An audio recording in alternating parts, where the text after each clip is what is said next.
Baik, Assalamualaikum warahmatullahi wabarakatuh. Salam sejahtera untuk kita semua.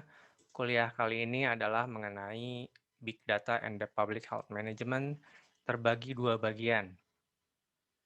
Karena ini settingnya pertemuan kuliah ke-8, berarti kuliah ke-8 dan ke-9. Bukunya sama, saya akan share.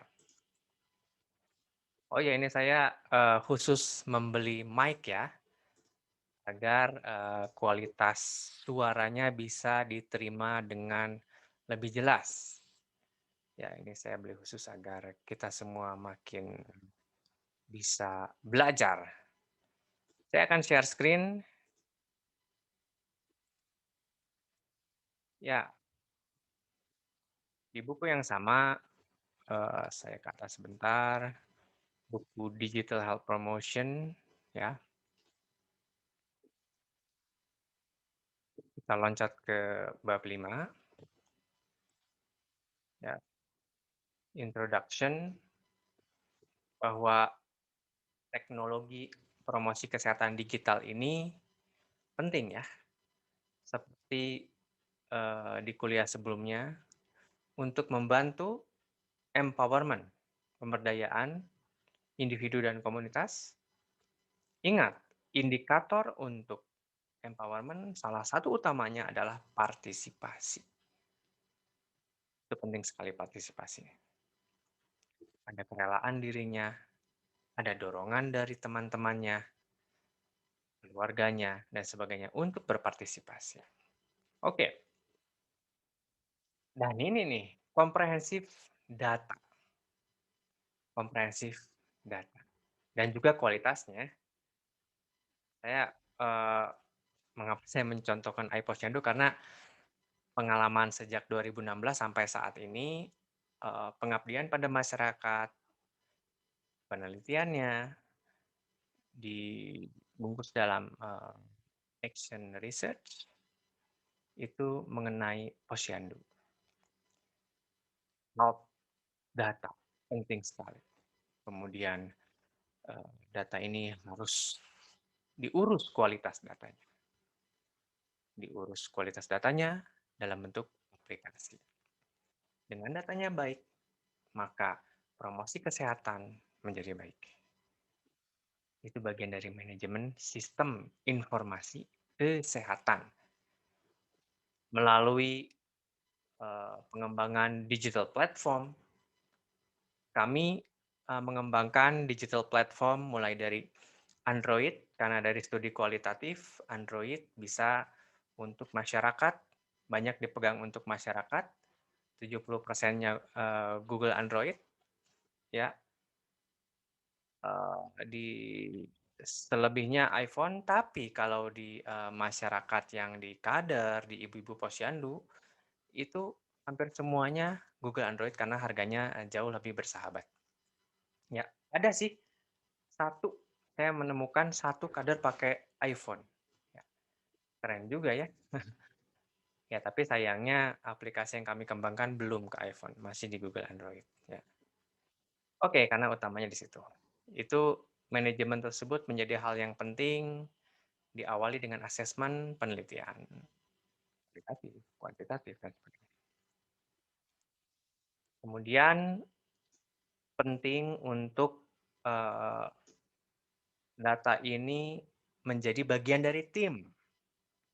Oleh karenanya, inform consent di awal sebelum mendownload sebuah aplikasi itu penting, bahwa data ini akan di eee, apa, akan diperuntukkan untuk kepentingan umat. Misal dalam bentuk, pengentasan masalah gizi, contohnya apa, kurus, pendek, dan sebagainya ya. Oleh karenanya, tim itu penting. Nggak hanya tim di posyandu, nggak hanya bidan desa, ada bidan koordinator, staf gizi ya, bagian gizi, bagian, promkes, di puskesmas, penting, di dinas kesehatan, dan sebagainya. Itu penting disampaikan. Nah, ini juga bagian dari kebijakan, salah satunya Perpres tentang Satu Data Indonesia, bahwa, mmm, pemerintah itu mulai dari daerah ya, itu penting untuk me-manage data ini, ya, dan di pusatnya dipegang oleh pusat. Pusat, kemudian di daerah. Agar penting, mmm, kalau ada intervensi di pusat dan daerah berdasarkan data yang baik. Oleh karenanya, dari sistem informasi kami, data itu dibuat mulai dari, eee, grassroot. Grassroot ini kalau di buku, Glantz dan Bartholomew ya, tentang health promotion, itu masyarakat. Contohnya ibu-ibu, suaminya, kemudian ada jembatan, kadernya, ya, community health worker, nyambung ke bidan, dan sebagainya. Ya, itu penting agar kita bekerja sebagai tim untuk, eee, advancing digital technologies, untuk producing big data ini, big data. Kasihan kalau misal meng-entry data hanya oleh staf gizi. Bayangkan, semisal di suatu puskesmas cakupannya ada 4.000, mengurusi 4.000 bayi balita, harus di-entry sendirian. Sementara entry tersebut adalah berasal dari laporan kader. Jadi kan nyatet 2 kali. Nah, di sistem informasi ini kader bantu, setelah itu, eee, sama jalurnya, kalau, sebelumnya, dari petugas gizi misal ya, menerima laporan dari kader, ya pekerjaan kami hanya menjembatani saja.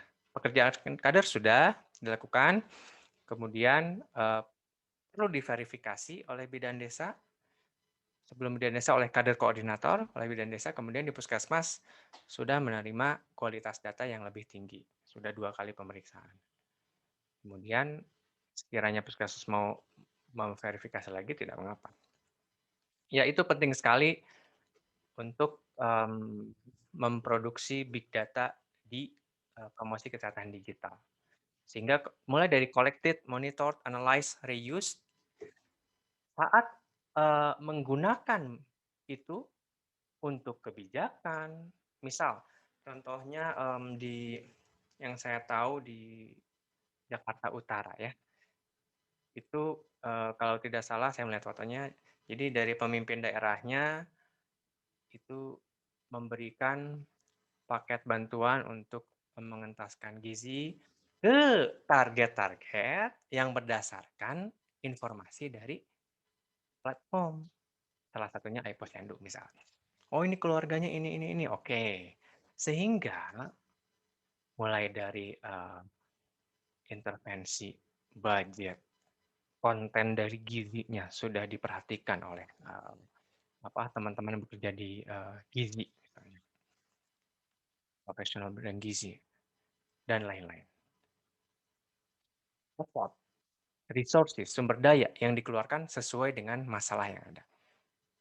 Nanti terus dilihat berdasarkan evidence, eee, kalau itu berupa, intervensi, coba dengan intervensi-intervensi ini coba lihat data selanjutnya. Berapa lama masalah gizi ini bisa berubah menjadi lebih baik pada, orang-orang yang tercatat di platform aplikasi. Ya, itu maksudnya reuse, bukan dipakai ya memang di sini contohnya, consumer citizen. Kalau, karena pengalaman kami contohnya untuk, apa ya, untuk posyandu, karena kan sebagian, besar ya, itu penting sekali untuk mengawali di umur-umur awal, dan salah satunya posyandu, walaupun nggak semua ke posyandu, ya, nggak semua ke posyandu. Oke,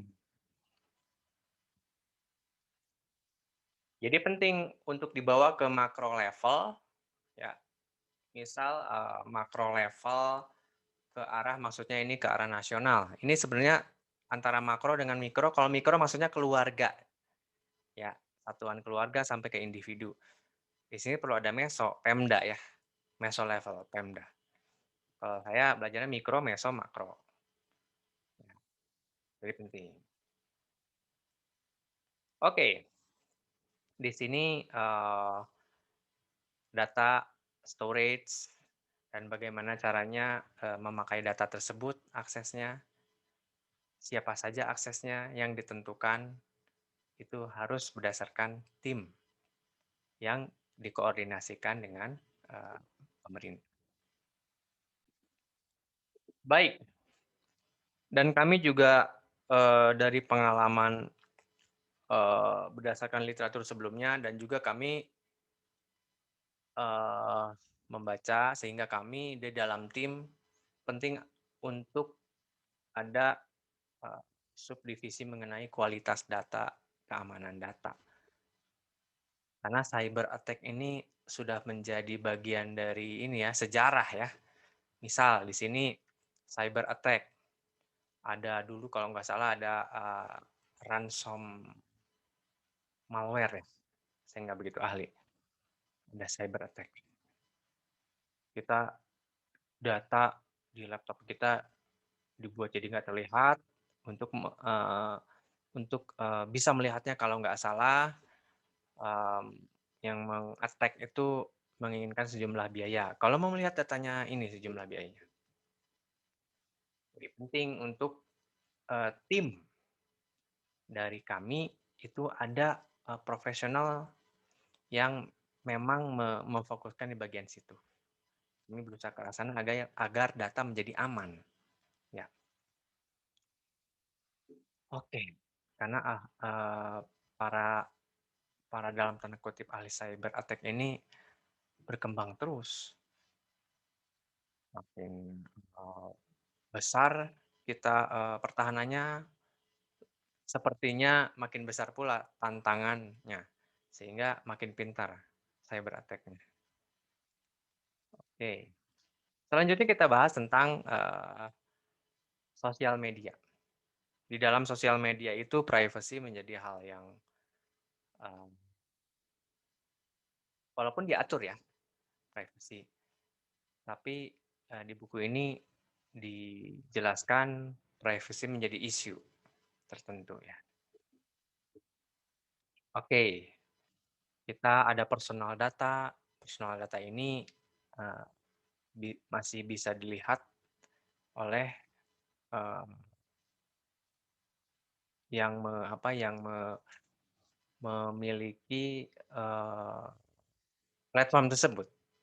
Digunakan untuk apa ini? Nah, kalau digunakan untuk yang sesuai ditulis di terms and condition-nya atau semacam, inform consent juga ya, sehingga itu ada kesepakatan. Jadi dipakai bocor ke mana-mana, dipakai untuk yang lain dan sebagainya. Kalau sesuai kesepakatan ya itu yang lebih baik ya, sesuai kesepakatan. Oke, kemudian di sini, sudah dibahas tadi ya. Ya, the collection of health data, their management, the use of data for nah ini surveillance penting ya. Surveillance, monitoring, yang ada masalah gizi terus dicek, diikuti, sehingga ada evidence based practice. Kalau misalnya ada perusahaan yang, swasta misal, yang mau corporate social responsibility atau CSR-nya digunakan untuk, masalah gizi. Sehingga ketika memakai aplikasi iPosyandu misal, bisa melihat, oh ini grafik, eee, masalah gizinya, berkurang walaupun sedikit tidak mengapa, karena tidak mudah juga ya, mengatasi masalah gizi karena kompleks. Ya, tidak hanya bagian, biological-nya, tapi juga perilakunya, sulit mengubah perilaku. Dan juga, berdiskusi dengan, spesialis gizi klinik ya, itu kalau sudah, masalah gizi yang, kompleks gitu ya, kalau di grafik mah di bawah -3 standar deviasi, -3 SD, bawah garis merah lah istilahnya ya, itu perlu penanganan, eee, berbagai, profesional profesional yang ada di rumah sakit, rujukan seperti spesialis dan sebagainya, dan itu tidak mudah. Sehingga, eee, aplikasi kami mempunyai roadmap untuk, mmm, eee, setelah kualitas datanya oke, machine learning-nya bisa digunakan untuk prediksi seseorang sebelum terjadi masalah kesehatan lebih parah lagi. Misal, anak ibu nanti 6 bulan lagi, eee, ada masalah gizi. Sekarang belum, Bu, ini prediksinya. Ibu mau ini terjadi ke arah sana atau tidak? Berikut rekomendasinya, gizinya dan sebagainya, edukasi dan sebagainya. Ya, kurang lebih seperti itu. Ya, machine learning digunakan untuk membantu health promotion. Tidak hanya health promotion secara individual, community, tapi juga ke pemerintah. Sehingga, misal, daerah-daerah ini terprediksi tahun depan akan terjadi masalah gizi yang lebih eh, meningkat, kecuali alokasi budget kebijakan itu bisa difokuskan ke arah sana penerapannya, budgetnya, sehingga apa yang diprediksi itu tidak jadi untuk terjadi. Ya walaupun, mmm, apa ya, masa depan yang terjadi hanya Tuhan yang tahu. Saya Muslim baca bahwa, masa depan di mana terjadi sesuatu, kapan dan sebagainya itu hanya Tuhan yang tahu. Ya ini machine learning ya tentu saja jauh sekali tidak untuk, apa ya, melihat ini bakal terjadi atau enggak, tapi dengan kita mengetahui kondisi sekarang, runtutan data-datanya, memprediksi ke depannya, sehingga bisa lebih membuat kita alert. Apa alert ya bahasa Indonesia? Punya alarm, lebih aware, lebih waspada. Bukannya nakut-nakutin, "Ih, belum bakal juga, nggak bakal terjadi nih, masa bisa meramalkan ke depan?" Nggak bisa. Cuma, eee, ini alert, karena ini berdasarkan data-data yang sudah berjalan. Anak ibu diperiksa di posyandu tiap bulan, tiap bulan. Wah, ini trennya ini, grafiknya ibu akan menuju ke sana, ke perburukan. Tapi bisa dicegah. Sekarang masih belum terjadi, sekarang masih dalam batas yang, ya masih oke, walaupun batas agak bawah, tapi ibu masih bisa mencegahnya. Oh gitu ya, ibu kader ya? Oh gitu ya, ibu bidan desa ya? Oh gitu ya? Dan semuanya. Ya, itu penting. Oke. Ini baca sendiri saja, eee, cuma ini saya sudah baca bahwa masalah kesehatan masyarakat itu awalnya masalah infeksi, banyak sekali TB, HIV, dan sebagainya. Tapi, akhir-akhir ini makin banyak ke non communicable disease, penyakit yang tidak menular. Sebelumnya yang menular, sekarang yang tidak menular. Ini saya kasih, tanda nih, penyakit jantung, diabetes, ya, dan sebagainya.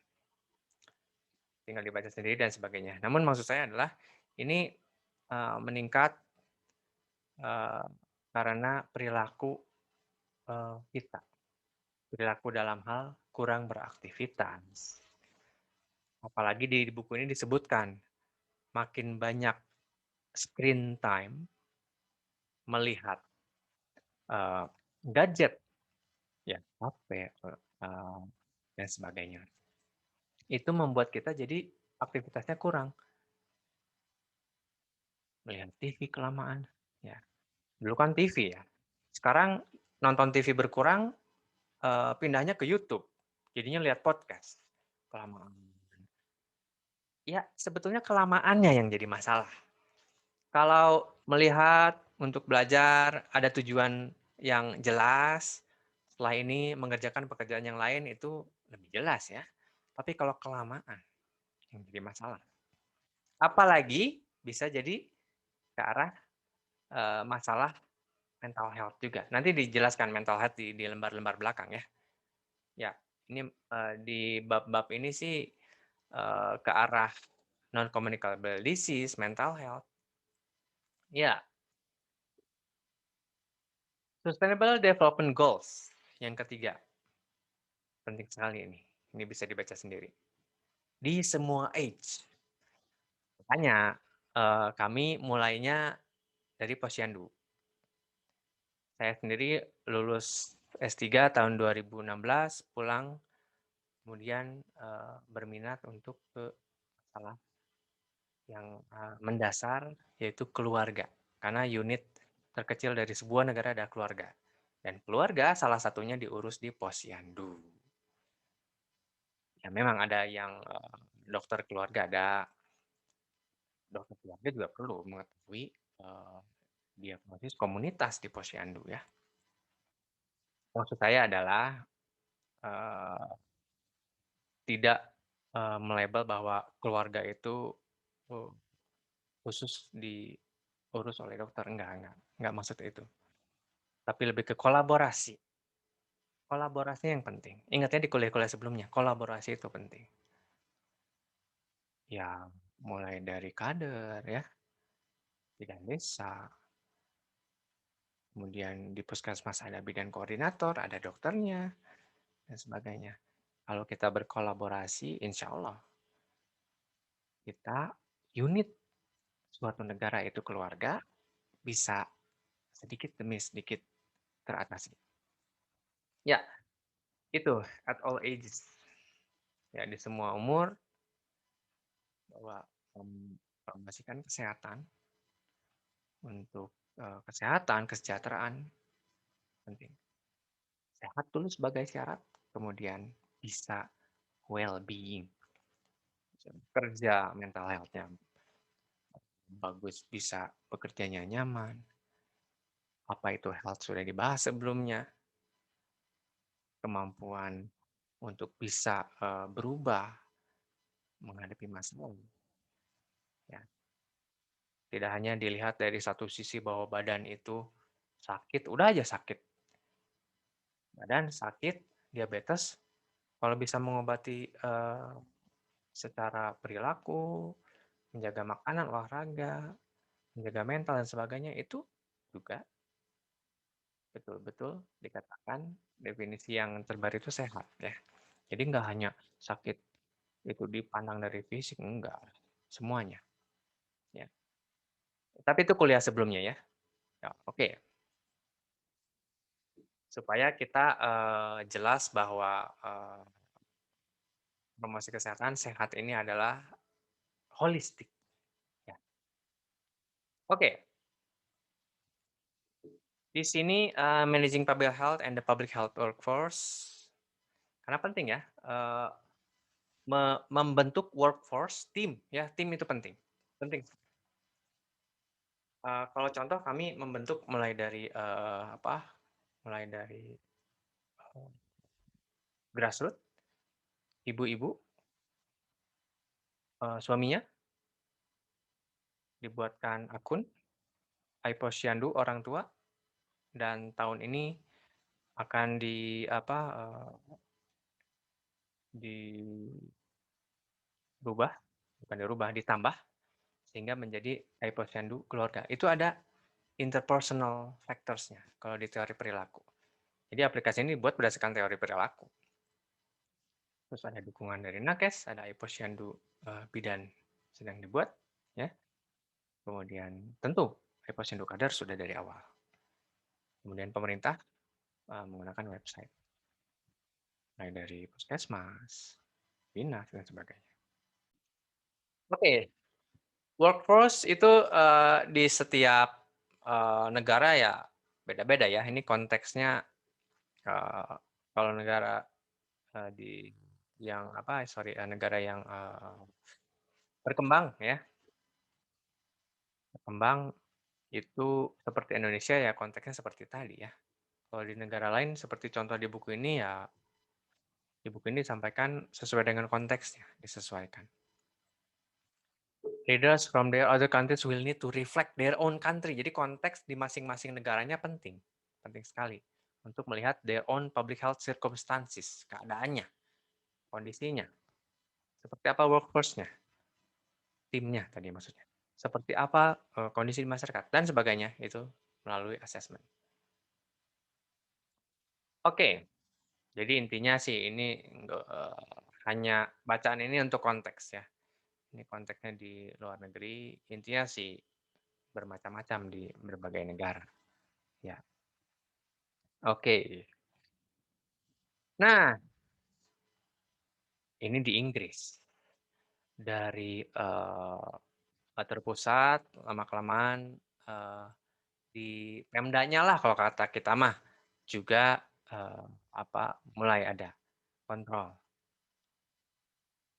Kalau di Indonesia sekarang ada desentralisasi, tapi juga, eee, dari sisi institusi kesehatannya, ya alhamdulillah ya, kalau sebelumnya, eee, walaupun sudah ada desentralisasi sebelumnya puskesmas itu, belum BLUD ya, sekarang, sudah BLUD, sudah ya?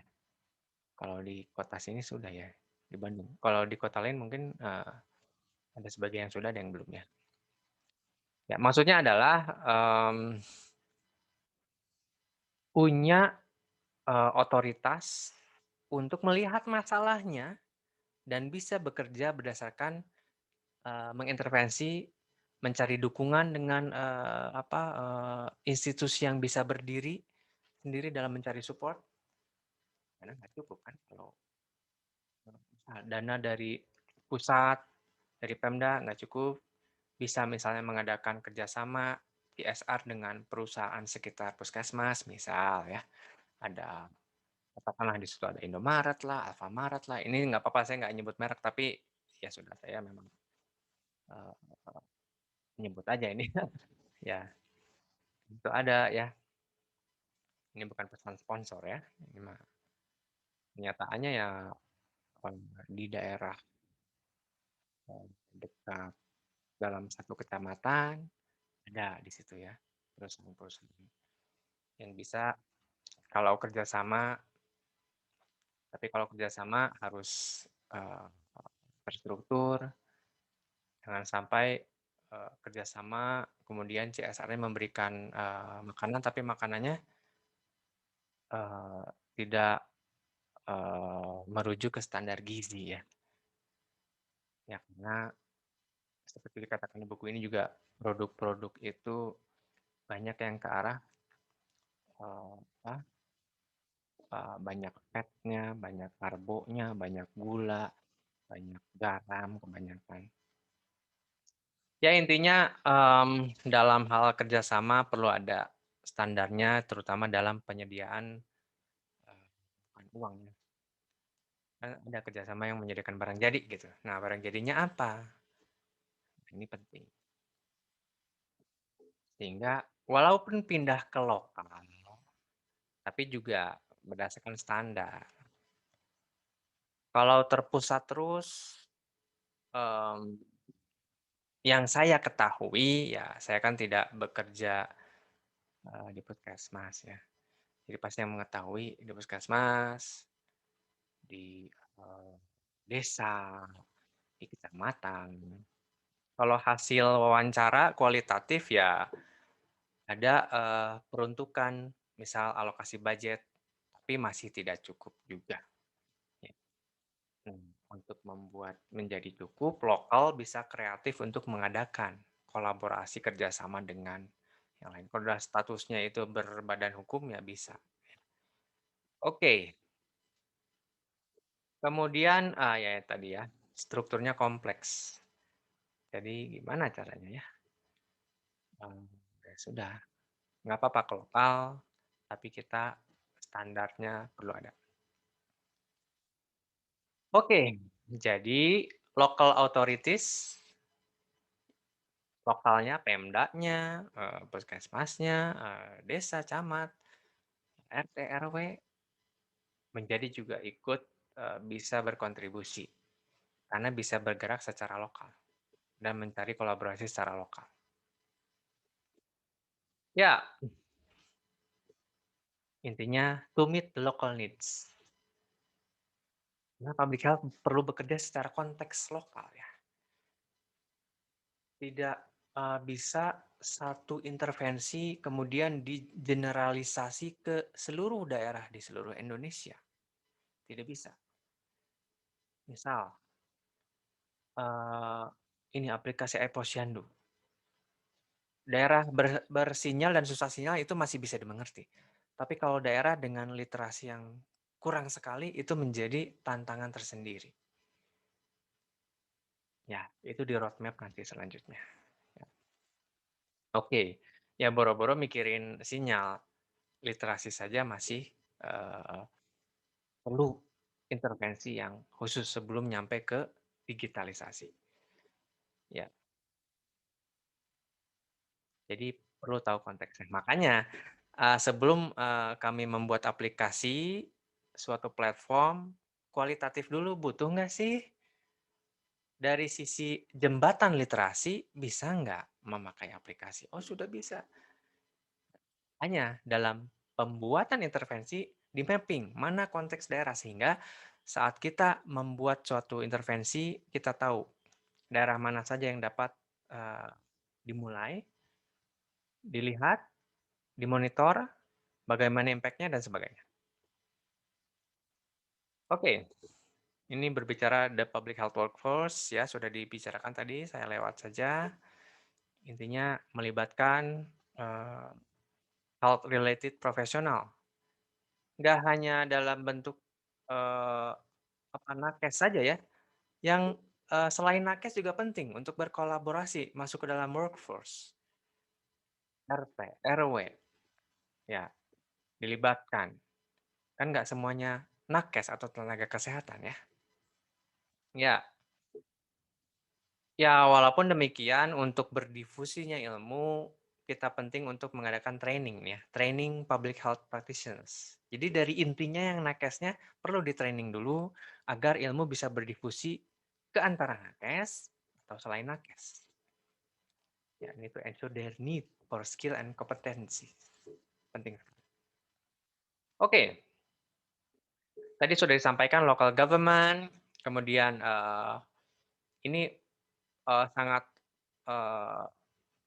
kalau bisa ditingkatkan kompetensi dalam nakes, kemudian bisa didifusikan ke semua departemen yang bidang kesehatan ataupun bukan, itu akan bisa menjadi hal yang baik sekali.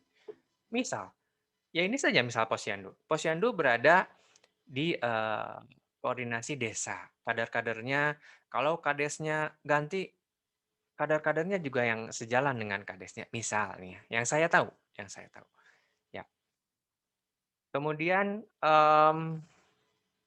Posyandu sendiri pekerjaannya banyaknya di kesehatan dan Posyandu tidak di bawah puskesmas dalam bidang kesehatan, puskesmas ini.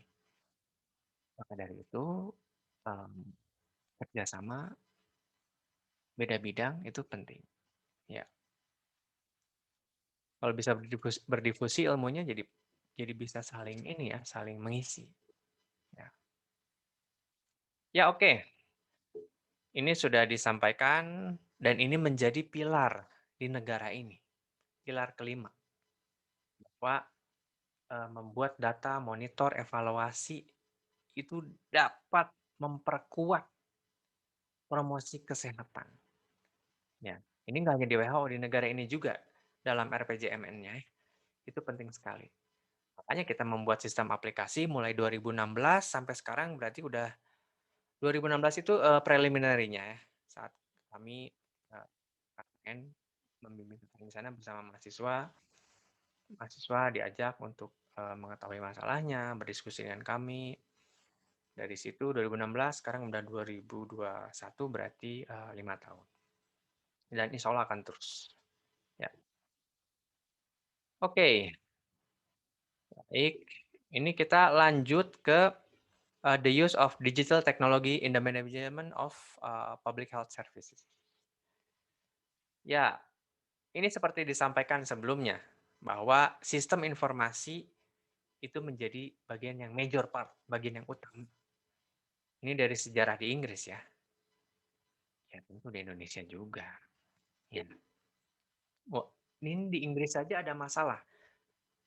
Ini dulu dicanangkan, ini bagian terpenting, tapi tetap ada masalah.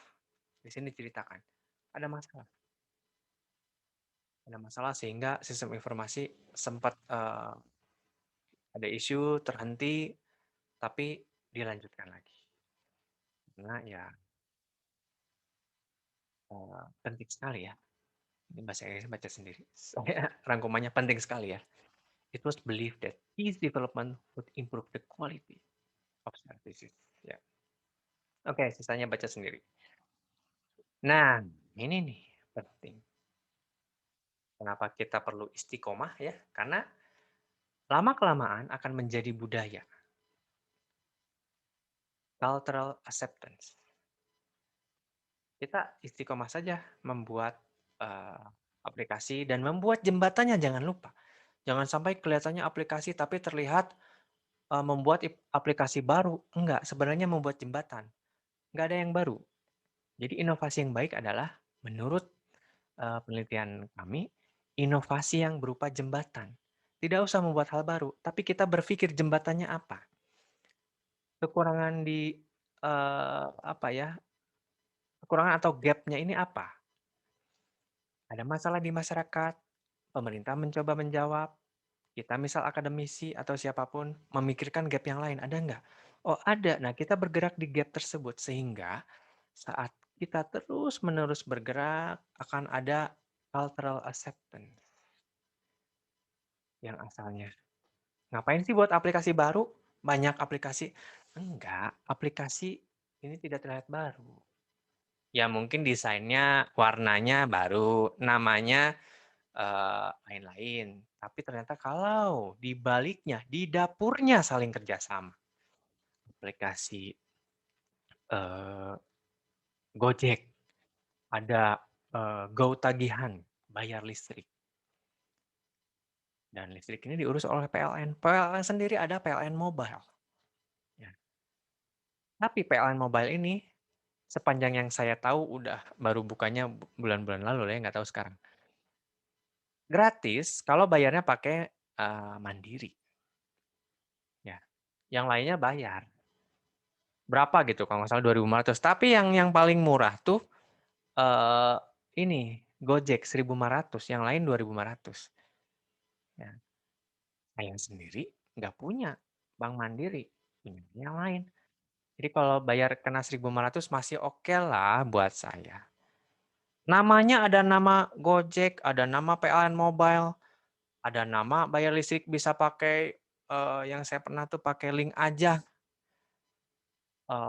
Bayar langsung dari Bank BNI, pernah saya juga.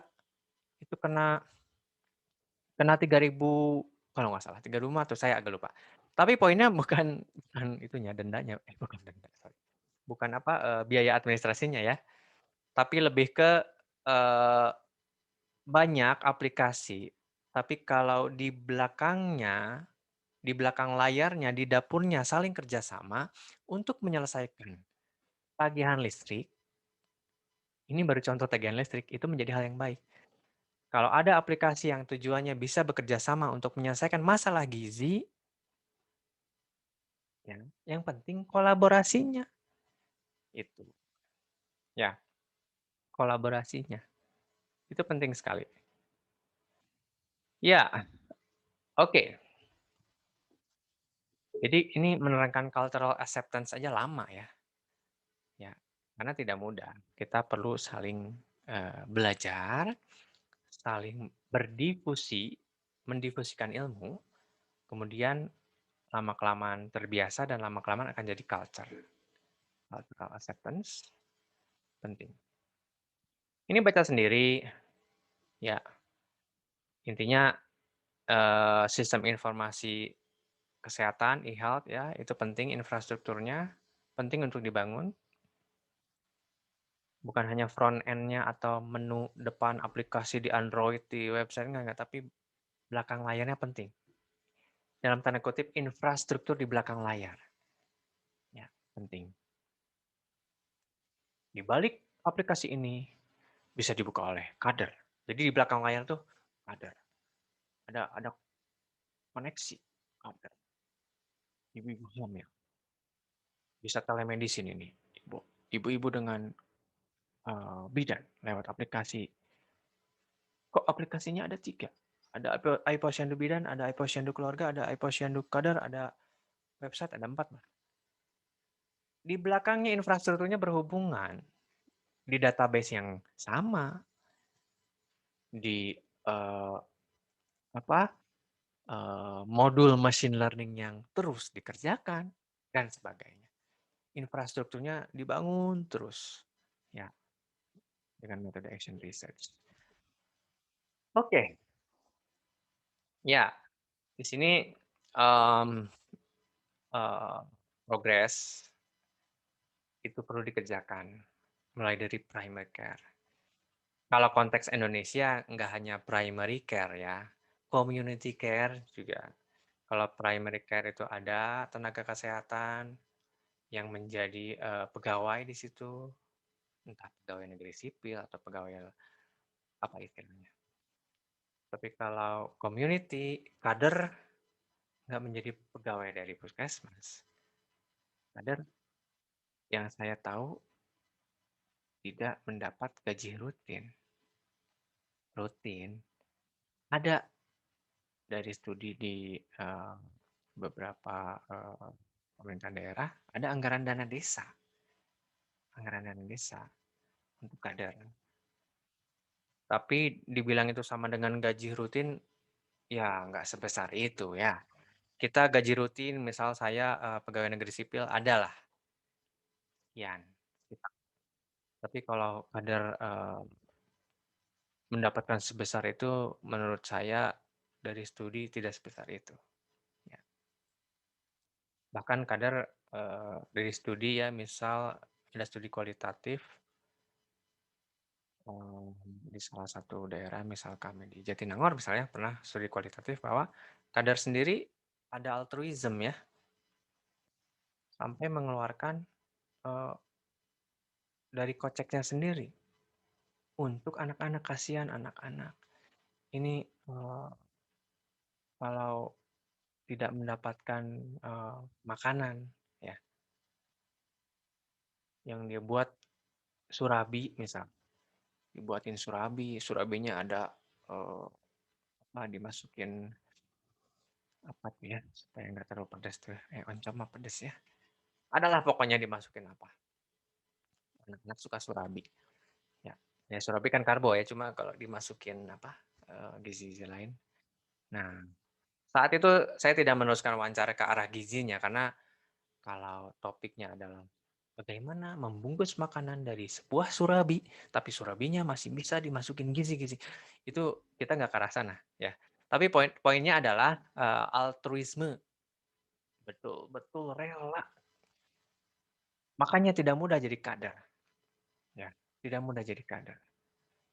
Nah, kalau kader pantang menyerah, tanpa gaji rutin, ya kita juga perlu kayak gitu.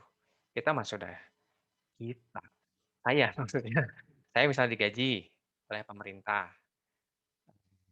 oleh Unpad, tapi nggak apa lah kita pengabdian, tidak digaji, kita betul-betul, sedekah tenaga, pikiran, bahkan, keuangan kita juga sedekahkan.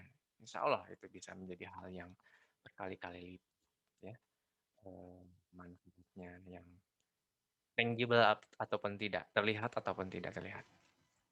Ya, oke. Nah ini perlu di-maintain, ini perlu biaya ini. Memang tidak mudah, ya. Kalau dari pengalaman kami sendiri dari 2016 sampai sekarang terus mencari hibah hibah hibah hibah, ya.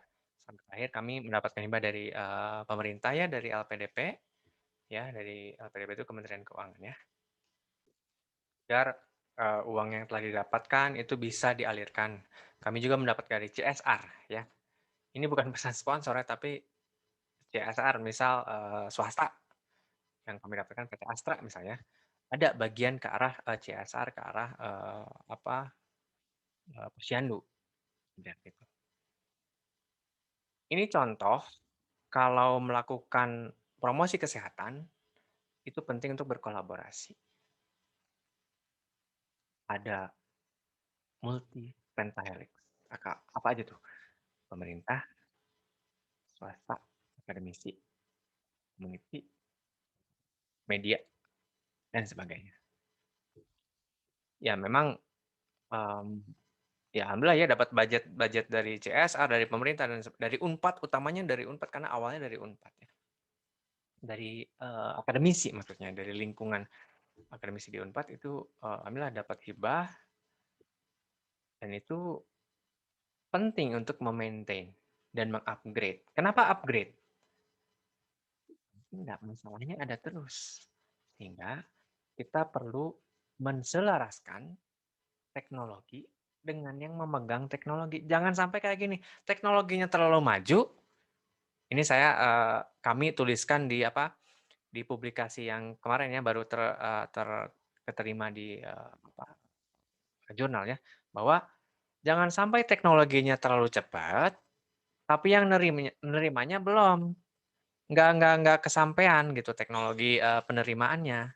Jadi perlu sejalan, ya, perlu sejalan, penting sekali dalam me-maintain dan meng-upgrade. Ya.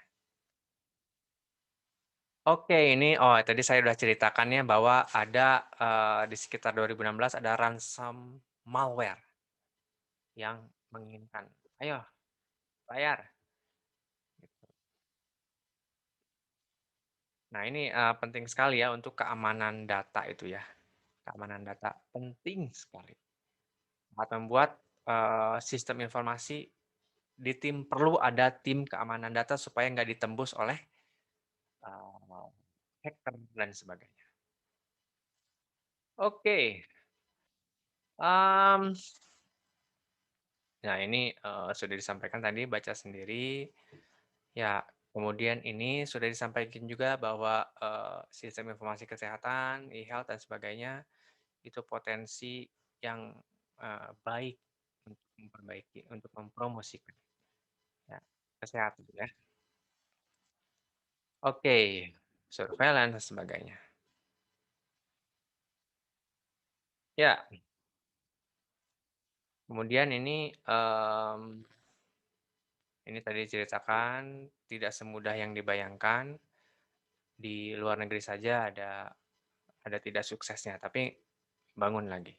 Nggak sukses, bangun lagi. Ini bacanya agak banyak ya, baca sendiri saya senang bacanya ini, tadi saya sudah baca juga ya.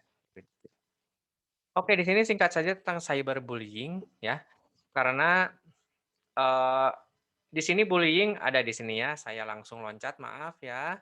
Bullying is defined repeated acts diulang-ulang ya, kepada korban ya, dalam bentuk violence, mau kekerasan fisik, verbal, tapi ada power imbalance. Yang satu powernya besar, yang satu enggak ada. Kalau dua-duanya saling melawan ya, bukan bullying ya. Bullying itu yang satunya kuat, yang satunya lemah, tidak melawan, nggak bisa melawan, ya. Jadi ada power imbalance. Nah, bedanya apa dengan cyberbullying? Ya sama dalam konteks, ininya apa, kontennya ya. Nah, tapi bedanya dia, using digital, using digital. Ya, cyberbullying, banyaknya antara laki-laki, tapi perempuan juga iya, ya. Jadi dua-duanya sama ya. Nah, ini penting sekali bahwa di promosi kesehatan digital, makin ke arah digital, eee, makin cyberbullying terjadi, karena ini bagian dari mental health problem. Ya, ini masalah kesehatan. Jadi dapat menyebabkan depresi dan sebagainya. Bahkan hati-hati, bisa sampai bunuh diri karena bullying, ya, itu penting sekali. Sekolah dan keluarga menjadi, tempat yang sangat baik untuk mencegah terjadinya cyberbullying.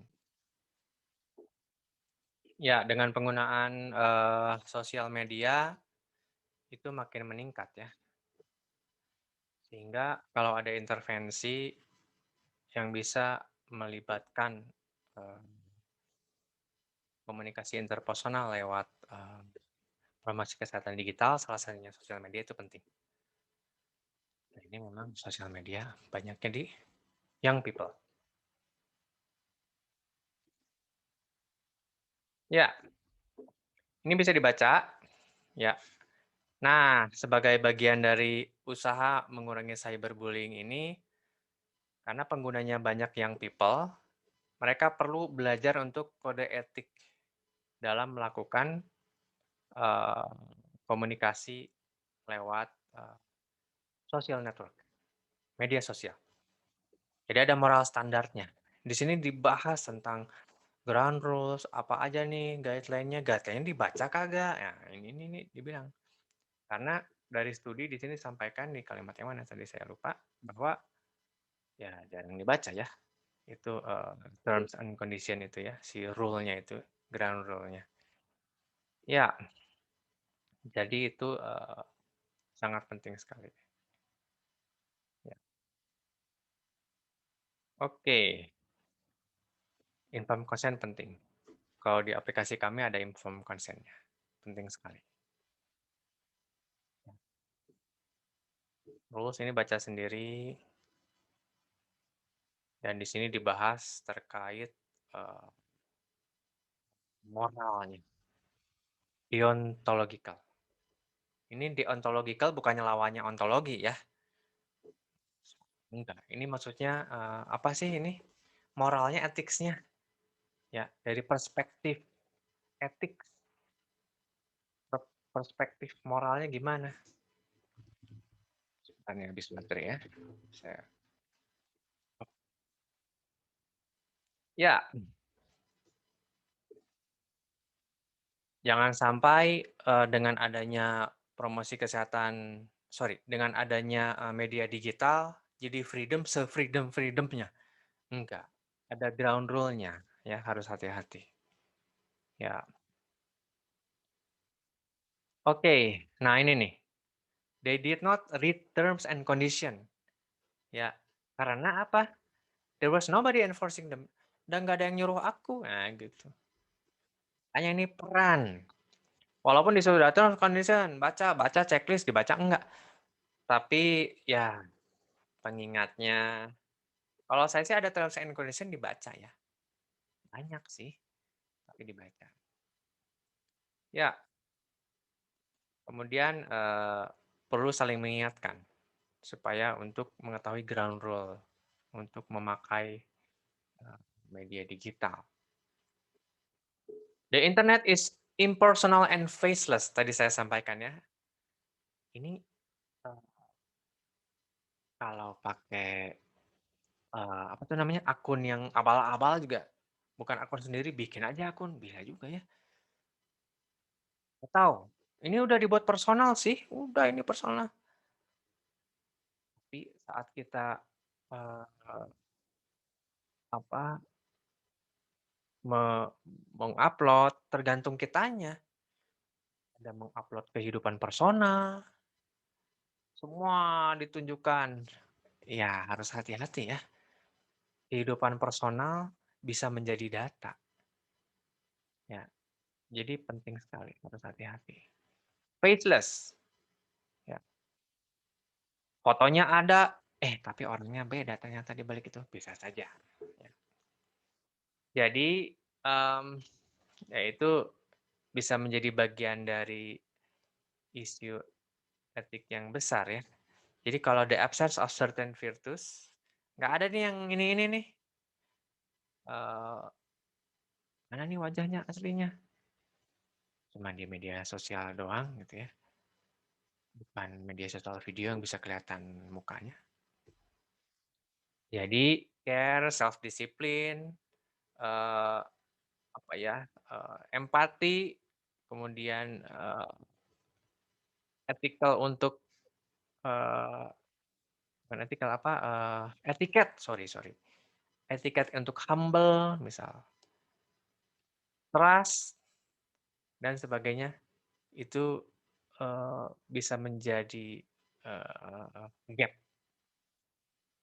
Sehingga kalau mau ada bully ya, itu kayaknya bully aja dah, saya mah nggak ada wajahnya. Bully aja dah, aku kan pakai akun abal-abal misalnya gitu. Komen aja lah, udah nggak akan ada yang tahu. Tapi ini ada pencegahnya. Kalau kita, ada aturan, ada, eee, polisi yang cyber gitu, itu sepertinya polisi lebih pintar untuk mencari ini, eee, punya siapa nih. Cuma saya nggak tahu bagian itu, ya, nggak pernah diskusi sama polisi bagian itu. Gimana caranya ya? Menarik juga kalau saya tahu juga ya, kasih tahu saya, gimana, cara mengetahui di apa, mendeteksi cybercrime, orang-orang di balik yang faceless tadi, nggak ada wajahnya, akunnya abal-abal tapi bisa, kena orangnya siapa. Tentu saya nggak ahli bagian itu. Tapi anyway kita lanjutkan. Ya, jadi tergantung juga ke apa, it depends on the quality of the persons. Ya,